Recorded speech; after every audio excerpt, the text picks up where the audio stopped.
Saudi আরবের পর কুয়েতেও American দূতাবাস বন্ধ হয়ে গেছে। এখন মধ্যপ্রাচ্যের কোনো দেশেই আমেরিকানরা আর নিরাপদ না, সেটা মোটামুটি প্রমাণিত হয়েছে।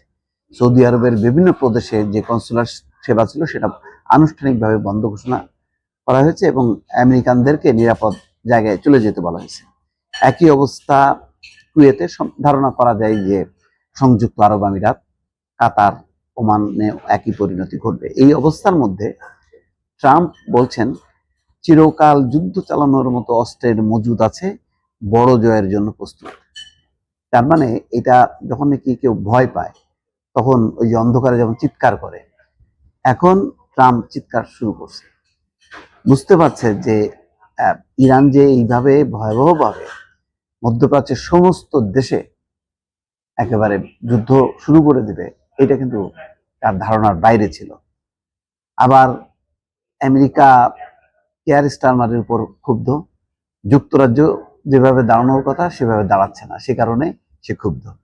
যাই হোক, এখন ডোনাল্ড ট্রাম্প দাবি করছে যুক্তরাষ্ট্রের কাছে মাঝারি এবং মাঝারি থেকে কিছুটা উন্নত মানের যেসব সামরিক রসদ মজুদ আছে, শুধু তা দিয়েই চিরকাল যুদ্ধ চালিয়ে যাওয়া সম্ভব।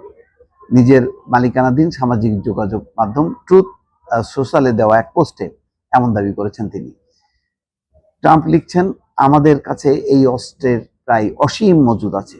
যুক্তরাষ্ট্র অস্ত্রে সমৃদ্ধ এবং বড় জয় নিশ্চিত করতে প্রস্তুত।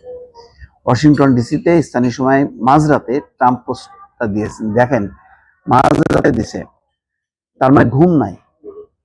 ট্রাম্পের ঘুম হারাম হয়ে গেছে।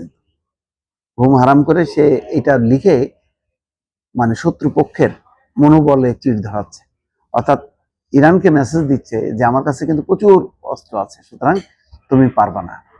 যখন কেউ দুর্বল হয় তখন কিন্তু এরকম বলে। চীন কিন্তু কখনো বলে না, রাশিয়া কিন্তু কখনো বলে না, কিন্তু আমেরিকা এই 3 দিনের যুদ্ধের পর এখন এই কথা বলছে। তার মানে ভয় পেয়ে গেছে, ট্রাম্প ভয় পেয়ে গেছে, এটা নিশ্চিত। একই সঙ্গে ট্রাম্প অভিযোগ করছেন তার পূর্বসূরি জো বাইডেন ইউক্রেনকে অনেক বেশি পরিমাণে অত্যাধুনিক মার্কিন অস্ত্র সরবরাহ করে ফেলেছেন।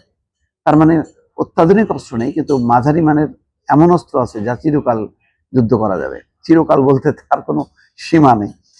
সাবেক প্রেসিডেন্ট বাইডেনের মেয়াদ শেষে ইউক্রেনকে দীর্ঘ পাল্লার ATACMS ক্ষেপণাস্ত্র দিয়েছিল যুক্তরাষ্ট্র। এই ক্ষেপণাস্ত্র 119 মাইল বা 300 কিলোমিটার পর্যন্ত দূরত্বে আঘাত আনতে সক্ষম। এদিকে দেখেন, দূতাবাসে হামলার পর সৌদি আরবের সব কনসুলার সেবা বাতিল। ইরানে IRGC নিয়ন্ত্রণ কেন্দ্র ধ্বংস করে দেওয়ার দাবি যুক্তরাষ্ট্রের। কিন্তু এই ঘটনায় যেটা ঘটলো যে ইরান কিন্তু ভালোভাবে ভয় ধরাতে পারছে বলেই ট্রাম্প এখন বলতেছে যে তার কাছে কিন্তু প্রচুর অস্ত্র মজুদ আছে। এতই যদি শক্তিশালী হবে এবং মনোবল যদি দৃঢ় থাকবে, তাহলে কুয়েতে কেন মার্কিন দূতাবাস বন্ধ করতে হলো? সৌদি আরবে কেন?